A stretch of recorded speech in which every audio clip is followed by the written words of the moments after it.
तो यहाँ है मेरे पास मार्टिन का सबसे अफोर्डेबल अकूस्टिक गिटार। अब यहाँ पे मार्टिन की भी बात कर रहे हैं और अफोर्डेबिलिटी की भी बात कर रहे हैं, तो भाई यहाँ पे कुछ ऐसा कॉन्ट्रडिक्टरी सा लगता है ना कि मार्टिन कैसे अफोर्डेबल गिटार हो सकता है। तो यहाँ पे देखो, ये है मार्टिन का सबसे पहला मॉडल। मतलब अगर हम मार्टिन गिटार्स की रेंज की बात करें तो इस गिटार से जो है मार्टिन की रेंज शुरू होती है। तो चलो एक बार बैग खोलते हैं और देखते हैं कौन सा गिटार है। तो भाई क्या ही लुक है, बहुत ही बढ़िया, बहुत ही यूनिक।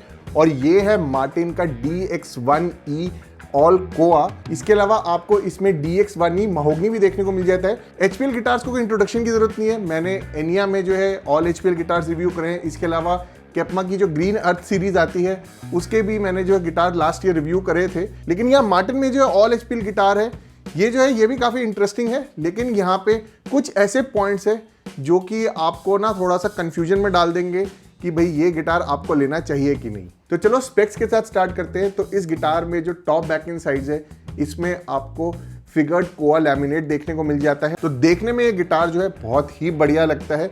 मतलब ये जो फिगर्ड कोआ, बेसिकली जो फ्लेम टेक्सचर है, बहुत ही बढ़िया और बहुत ही प्रीमियम और बहुत ही यूनिक लगता है। मतलब इस तरह के गिटार्स आपको बहुत कम देखने को मिलेंगे। इसके अलावा इस गिटार का जो नेक है वो बना है बर्च लैमिनेट का। अब यहाँ पे बात करें फ्रेटबोर्ड और ब्रिज की, तो इस गिटार में आपको जो है रिच लाइट का फ्रेटबोर्ड और ब्रिज देखने को मिल जाता है। Richlite again is a very good alternate of ebony wood. और यहाँ पे रिच लाइट जो है ये भी काफ़ी वेदर रेजिस्टेंट रहता है। और यहाँ पे जो है आपको 44.45 mm की नट विड्थ मिलती है, which is great for finger style playing. Wider nut width के साथ साथ यहाँ पे जो है आपको डॉट इनलेस देखने को मिल जाते हैं। These are called 28 style inlays. Basically जो मार्टिन की 28 सीरीज होती है, जो कि जैसे आप फेमसली जानते हो D28 मॉडल जो है मार्टिन का, उसमें जो इनले पैटर्न रहता है फ्रेटबोर्ड पे, उसी तरीके का आपको जो है ये X सीरीज में देखने को मिलता है, विच इज़ रियली नाइस। और यहाँ साइड में भी आपको डॉट्स देखने को मिल जाती हैं। इसके अलावा यहाँ पे जो ब्रिज पिन्स है वो है प्लास्टिक की, जो सैडल है वो बनी है टस्क की, और जो नट है वो बना है व्हाइट कोरियन का। यहाँ पे हेडस्टॉक की बात करें तो यहाँ पे भी आपको वही फिगर्ड कोआ वाला HPL पैटर्न देखने को मिल जाएगा। इसके अलावा हार्डवेयर की बात करें तो यहाँ पे आपको मार्टिन ब्रांडिंग की ही डाइकास्ट ट्यूनिंग की देखने को मिल जाती है, जिसकी ओवरऑल क्वालिटी जो है काफी बढ़िया है। तो ये तो थे स्पेक्स। अब बात करें इलेक्ट्रॉनिक्स की, तो यहाँ पे जो मेरे पास मार्टिन का X सीरीज है इसमें आपको फिशमैन की MX पिकअप देखने को मिल जाती है। तो ये जो फिशमैन का MX पिकअप है इसका जो लेआउट है वो भी एग्जैक्टली सोनीटोन पिकअप जैसे ही है। इसमें आपको एक वॉल्यूम का व्हील और एक टोन का व्हील देखने को मिल जाता है। तो बहुत ही बेसिक कंट्रोल है, लेकिन आपको जो है स्ट्रेट फॉरवर्ड बहुत ही बढ़िया साउंड मिलेगी इस पिकअप के थ्रू। तो अभी जो मेरे पास गिटार है इसमें तो फिशमैन का MX पिकअप है, लेकिन आगे आप जैसे एक सीरीज गिटार लेते हो कुछ महीने बाद या मे बी अगले साल, तो शायद आपको फिशमैन का पिकअप ना देखने को मिले। क्योंकि अभी मैं मार्टिन की वेबसाइट चेक कर रहा था ये वीडियो बनाने से पहले, तो मैंने देखा कि मार्टिन जो है अब फिशमैन का पिकअप नहीं यूज़ करता इस मॉडल में। इसमें वो यूज़ करे मार्टिन E1 पिकअप, वो उनकी अपनी ही कोई पिकअप है, लेकिन उसका जो डिज़ाइन है वो पूरा सेम है इस पिकअप की तरह। वो भी एक साउंड और पिकअप है, उसमें भी दो कंट्रोल्स आपको देखने को मिलते हैं, एक वॉल्यूम और एक टोन का। अब बात करें फ्री एक्सेसरीज की, तो मार्टिन के X सीरीज के गिटार के साथ आपको जो है एक काफ़ी प्रीमियम पैडेड बैग मिलता है। ये चीज़ भी इन्होंने कुछ टाइम पहले ही स्टार्ट करी है, मतलब कुछ साल पहले स्टार्ट करी है। क्योंकि जब मैंने अपना X सीरीज का गिटार लिया था तब कोई भी बैग नहीं मिलता था, सिर्फ गिटार ही आता था बॉक्स में। लेकिन यहाँ इन्होंने जो है एक काफ़ी अच्छे क्वालिटी का बैग ऐड किया है। यहाँ ओवरऑल जो फैब्रिक है इसका बहुत बढ़िया है, चाहे आप आउटर फैब्रिक देख लो चाहे अंदर का देख लो। अंदर का मतलब वो एक थोड़ा सा वेलवेटिश टाइप फैब्रिक है। इसके अलावा यहाँ पे नेक पिलो भी है इसमें। इसके अलावा यहाँ पे इन्होंने स्ट्रिंग से कवर फटे ना उसके लिए भी फैब्रिक लगा रखा है, which is a nice touch. और यहाँ पे साइड में जो हैंडल है उसमें भी काफ़ी अच्छी फोम पैडिंग है, काफ़ी बढ़िया है। लेकिन यहाँ पे एक चीज़ मेरे को अच्छी नहीं लगी, वो है ये सिंगल स्ट्रैप। यहाँ पे यार डबल स्ट्रैप दे सकते थे, मतलब इन्होंने जो है एक तरीके से वो स्लिंग बैक स्टाइल जो है स्ट्रैप दिया है। मतलब यहाँ पे जो ये बैकपैक स्लीव है, जो ये स्ट्रैप है, काफ़ी अच्छा है, काफ़ी पैडेड है, तो आप इजीली गिटार को कैरी कर सकते हो। लेकिन ये सिंगल है, तो अगर आप जैसे चल के जा रहे हो, कोई पब्लिक ट्रांसपोर्ट यूज़ कर रहे हो तो कोई दिक्कत नहीं है। लेकिन अगर आप बाइक पे जा रहे हो तो जो बैग है वो इस तरीके से डायगनल आएगा, तो वो थोड़ा सा जो है सेफ नहीं रहेगा। मतलब मैं तो रेकमेंड नहीं करूँगा, बाकी आपकी मर्जी। लेकिन आई विश यहाँ पे जो है डबल स्ट्रैप दे देते तो बढ़िया रहता। मार्टिन के किसी भी गिटार के साथ आपको जो है एलन की फ्री नहीं मिलती। इस तरीके की स्पेशल 5 mm की एलन की आती है, जो कि आपको अलग से खरीदनी पड़ेगी। यूजुअली ये जो है करीब 700-800 रुपये में मिल जानी चाहिए, लेकिन अभी अमेजोन पे ये मिल रही है अराउंड 1700 की। अब यहाँ पे बात करें प्राइस की, तो ये जो मार्टिन का DX1E कोआ है इसकी MRP है 62,900, और मैंने स्टार्टिंग कहा था ये है मार्टिन का सबसे अफोर्डेबल अकूस्टिक गिटार। तो 62,900 कहीं से भी अफोर्डेबल तो नहीं है, लेकिन यार मार्टिन एक लेगेसी ब्रांड है, तो उसके हिसाब से अगर आप देखो कि इनके गिटार्स लाखों में जाते हैं, तो ये जो है भाई अफोर्डेबल है डेफिनेटली। और यहाँ पे बात करें बेस्ट प्राइस की, तो डिपेंडिंग आप किस स्टोर से लेते हो, आपको जो है अराउंड 55 से 60,000 के प्राइस रेंज में मिल जाएगा। मतलब स्टोर टू स्टोर डिपेंड करता है कि कौन सा स्टोर आपको कितना डिस्काउंट दे रहा है, लेकिन मैंने देखा है एवरेज वही 55 से 60,000 की प्राइस रेंज में ये गिटार मिल जाता है। अब चलो इस गिटार का साउंड चेक कर लेते हैं।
अब यहाँ पे दो क्रिटिकल पॉइंट्स की मैं बात करूंगा जो कि आपको हेल्प करेगी डिसाइड करने में कि आपको ये गिटार लेना चाहिए कि नहीं। तो सबसे पहले यहाँ पे बात करें साउंड की, तो यहाँ पे जो पिकअप से आपको साउंड मिल रही है वो तो बहुत बढ़िया है, क्योंकि इस गिटार में फिशमैन की पिकअप लगी है, तो आपको एक अच्छी पीजो टोन सुनने को मिल जाती है इस गिटार के थ्रू। लेकिन यहाँ पे बात करें इस गिटार के नेचुरल टोन की, तो वो एक सब्जेक्टिव मैटर है, क्योंकि यहाँ पे आपको एक एचपीएल टॉप मिल रहा है। एचपीएल से यूजुअली आपको जो है एक सॉफ्टवेयर टोन मिलती है when compare to a solid top acoustic guitar. तो अगर आप एक बार के लिए प्राइस टैग भूल जाओ तो इस गिटार की नेचुरल टोन अच्छी है। लेकिन अगर आप प्राइस कंसीडर करते हो कि आप इस गिटार के 55 से 60 हज़ार रुपये पे कर रहे हो, तो फिर यहाँ पे जो है आपको सोचना पड़ेगा कि क्या आपको ये गिटार अच्छा लग रहा है या आपको जो है और ऑप्शंस देखने चाहिए, क्योंकि 55 से 60 हज़ार के प्राइस पॉइंट में आपको काफ़ी सारे अलग अलग ब्रांड्स में इससे सुपीरियर स्पेक्स देखने को मिल जाएंगे, जिनमें आपको सॉलिड टॉप मिलता है with laminated back and sides, या आपको जो है ऑल सॉलिड वुड बॉडी वाले गिटार्स भी देखने को मिल जाते हैं। तो ओवरऑल जो ट्रेडिशनल गिटार्स होते हैं जिनमें सॉलिड टॉप होता है या ऑल सॉलिड वुड वाले जो गिटार्स होते हैं, उनकी साउंड डेफिनेटली इस ऑल एचपीएल गिटार से बेटर होगी। तो अगर आपको एक बहुत ही ट्रेडिशनल गिटार चाहिए जिसमें आपको solid top with laminated back and sides मिल रही हो या ऑल सॉलिड वुड बॉडी मिल रही हो, और आप इस तरीके की ट्रेडिशनल स्पेक्स वाले गिटार्स को मेंटेन कर सकते हैं easily against changes in humidity and temperature, तो डेफिनेटली फिर आप जो है इन गिटार्स के साथ जाइए। लेकिन अगर आप एक ऐसी जगह रहते हैं जहां पे ह्यूमिडिटी लेवल जो है या तो बहुत लो रहता है या हाई रहता है, या वेदर जो है वो एक्सट्रीम रहता है, और आपका सपोज पास्ट में जो है सॉलिड टॉप या ऑल सॉलिड वुड वाले गिटार्स के साथ एक्सपीरियंस अच्छा नहीं रहा है, उनको आप नहीं मेंटेन कर पाए हैं, और आपको जो है भाई एक बहुत बढ़िया ब्रांड चाहिए, तो फिर मार्टिन का ये जो ऑल एचपीएल गिटार है ये आपके लिए बहुत बढ़िया रहेगा। और दूसरा जो क्रिटिकल पॉइंट है वो है सेटअप। मार्टिन एक सीरीज में सेटअप बहुत इंपॉर्टेंट है, क्योंकि right out of the box जो एक्शन होता है एक सीरीज में यूजुअली हायर साइड पे होता है। बहुत ही कम मैंने एक सीरीज के गिटार देखे हैं जिसमें एक्शन ना एकदम परफेक्ट रहता है। तो इस चीज का आपको ध्यान रखना है एक सीरीज का गिटार लेते टाइम, चाहे DX1 ही ले लो चाहे DX2 ही ले लो, कि एक्शन जो एकदम सही रहे। अब आपको डेफिनेटली कुछ ना कुछ एक्सपीरियंस होगा गिटार का जब आप अपग्रेड कर रहे होंगे और ये मार्टिन का एक सीरीज ले रहे होंगे, तो एक्शन को जरूर चेक करिएगा। अगर आप किसी ऑफलाइन स्टोर से ले रहे हैं तो किसी ऐसे स्टोर से लीजिए जहाँ पे अच्छा लूथियर हो, या जो स्टोर है उसका काफ़ी अच्छा रिकॉर्ड रहा हो कि वो गिटार अच्छे से सेटअप कर पाते हैं। और अगर आप ऑनलाइन ले रहे हैं तो फिर अगेन ऐसे स्टोर से लीजिएगा जो कि सेटअप अच्छे से करके दे।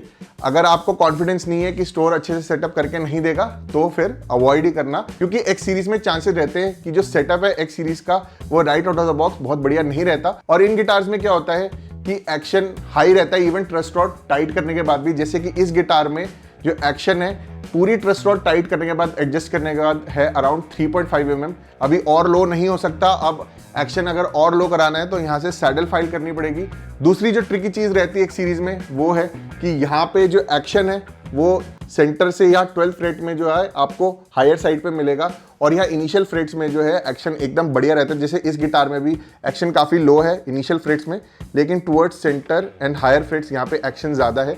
तो यहाँ अगर आप सैडल फाइल कराते हो तो यहाँ पे एक्शन तो लो होगा, लेकिन इससे दिक्कत आएगी कि जो इनिशियल फ्रेट्स है इसमें बजिंग आएगी। तो ये चीज़ मैं एक्सपीरियंस कर चुका हूँ, इसलिए मैं आपके साथ शेयर कर रहा हूँ। तो मेरा जो मार्टिन एक सीरीज का गिटार था उसका भी right out of the box setup जो है अच्छा नहीं था। मुझे लगा था यार ठीक हो जाएगा, लेकिन वो नहीं ठीक हुआ। और जब मैंने उसकी सैडल फाइल कराई तो यही हुआ था, थर्ड स्ट्रिंग जो है उसकी बस करती थी, बहुत मुश्किल से फिर जो है एडजस्टमेंट करा के वो ठीक हुआ था। लेकिन उसके बावजूद भी सेटअप कभी भी मेरे को परफेक्ट सा नहीं लगा, इसलिए मैंने वो गिटार बेच दिया था। मतलब 2-3 साल मैंने रखा था और मैं नहीं बेचना चाह रहा था, क्योंकि एक मार्टिन का गिटार है और मतलब मेरे लिए तो इतना इजी नहीं है कि एक प्रीमियम क्वालिटी का गिटार मैं ऐसे बेचूं। लेकिन सेटअप जो है वो एक बड़ा ही क्रिटिकल पॉइंट था, और सेटअप अच्छा नहीं था तो मैं वो गिटार नहीं प्ले करता था। और ये बहुत लोगों के साथ होता है कि अगर गिटार का सेटअप अच्छा ना हो, वो प्लेबल ना हो, तो थोड़े से डीमोटिवेट हो जाते लोग और वो गिटार नहीं प्ले करते। तो एक सीरीज में ये दिक्कत रहती है, जरूर इस चीज को आप चेक कर लीजिएगा लेने से पहले। तो चलो अब बात करें प्रोज एंड कॉन्स की। सबसे पहले प्रोज के साथ स्टार्ट करते हैं। तो यहाँ पे मार्टिन का जो DX1 है इसमें आपको भाई बहुत बढ़िया लुक मिल जाती है thanks to this figured koa HPL। आपको एक बड़ी ही प्रीमियम और एक डिफरेंट सी लुक देखने को मिलती है, जो कि आपको यूजुअली ट्रेडिशनल गिटार्स में देखने को नहीं मिलेगी। इसके अलावा यहाँ पे जो बिल्ड क्वालिटी है वो बहुत बढ़िया है। यहाँ जो भी मटेरियल्स यूज़ हुए हैं काफ़ी अच्छी क्वालिटी के। ये गिटार मेड इन मेक्सिको है, तो आपको बिल्ड क्वालिटी में कोई कॉम्प्रोमाइज़ देखने को नहीं मिलेगा। अच्छी बिल्ड क्वालिटी के अलावा ये जो है एक लो मेंटेनेंस गिटार है यहाँ पे, क्योंकि आपको एक ऑल HPL कंस्ट्रक्शन देखने को मिल रही है। तो यहाँ पे ये जो है वेदर रेजिस्टेंट है, चेंजेस इन ह्यूमिडिटी से इफेक्ट नहीं होगा ये गिटार। अगर आपको एक परफेक्ट सेटअप मिल जाता है इस गिटार में तो वो सेटअप जो है एज सच इफेक्ट नहीं होगा with changes in temperature and humidity. तो जिन लोगों को भी भाई टेंशन फ्री गिटार चाहिए कि मेंटेन ना करना पड़े, उनके लिए ये गिटार बहुत बढ़िया है। इसके अलावा इस गिटार में आपको फिशमैन का पिकअप भी मिलता है, तो अगर आप लाइव प्ले करते हैं तो आपको ओवरऑल एक बहुत बढ़िया टोन मिलेगी इस पिकअप के थ्रू। अब यहाँ पे बात करें कॉन्स की, तो यहाँ पे जो नेचुरल टोन है मुझे इस गिटार की अच्छी लगी, लेकिन 55 से 60 हज़ार के प्राइस पॉइंट पे जो है जस्टिफाइड नहीं लगी। I would expect a better spec guitar जिससे जो है बेटर साउंड मिले। इस गिटार में वो फुलनेस और डेप्थ नहीं मिली जो कि एक ट्रेडिशनल सॉलिड टॉप या ऑल सॉलिड वुड वाले गिटार में सुनने को मिलती है। इसके अलावा यहाँ पे जो सेटअप है वो मुझे बहुत बढ़िया नहीं लगा। तो मैं आपको जैसे एक्सप्लेन कर चुका हूँ, आपको बहुत ध्यान रखना है कि सेटअप आपको परफेक्ट मिले। अब इस गिटार में तो परफेक्ट नहीं था, तो इसलिए मेरे लिए कौन है। इसके अलावा यहाँ पे जो बैग है वो ओवरऑल बहुत बढ़िया क्वालिटी का है, लेकिन यहाँ भाई डबल स्ट्रैप दे देते तो बढ़िया रहता। छोटा सा पॉइंट है, लेकिन मेरे को लगता है सही रहता है यार, इतना बढ़िया बैग दिया है, ये छोटी सी चीज़ इन्होंने छोड़ दी। और चौथा पॉइंट है वो है कि यहाँ पे भाई आपको एक अलग खर्चा करना पड़ेगा एलन की का। अब एलन की जैसे मैंने आपको बताया 1700 रुपये की आती है इसकी, तो वो जो है अलग से आपको लेनी पड़ेगी। तो 55 से 60 हज़ार के प्राइस पॉइंट में ये डिपेंड करेगा पर्सन टू पर्सन की किसी के लिए शायद ये गिटार सूटेबल होगा और किसी के लिए नहीं होगा। पर्सनली मैं क्योंकि गिटार्स को मेंटेन कर सकता हूँ, मुझे ऐसा इशू नहीं है, तो मैं 55 से 60 हज़ार में एक काफ़ी ट्रेडिशनल स्पेक गिटार के लिए जाऊँगा। बाकी आप लोग बताइए आपको ये गिटार कैसा लगा और क्या आप जो है 55 से 60,000 के प्राइस पॉइंट में इस गिटार को खरीदना चाहेंगे कि नहीं। आज की वीडियो अगर आपको यूजफुल लगी हो तो इसको लाइक करिए, शेयर करिए। अगर आपने चैनल को अब तक नहीं सब्सक्राइब किया तो जरूर कर दीजिए। साथ ही साथ उस बेल आइकन पे भी क्लिक कर दीजिएगा ताकि जब भी मैं कोई वीडियो अपलोड करूँ आपको उसकी नोटिफिकेशन मिल जाए। आप मुझे फॉलो कर सकते हैं फेसबुक और इंस्टाग्राम पर, जिसके लिंक्स मिल जाएंगे आपको डिस्क्रिप्शन में। मैं मिलता हूँ आपसे अगली वीडियो में। बाय।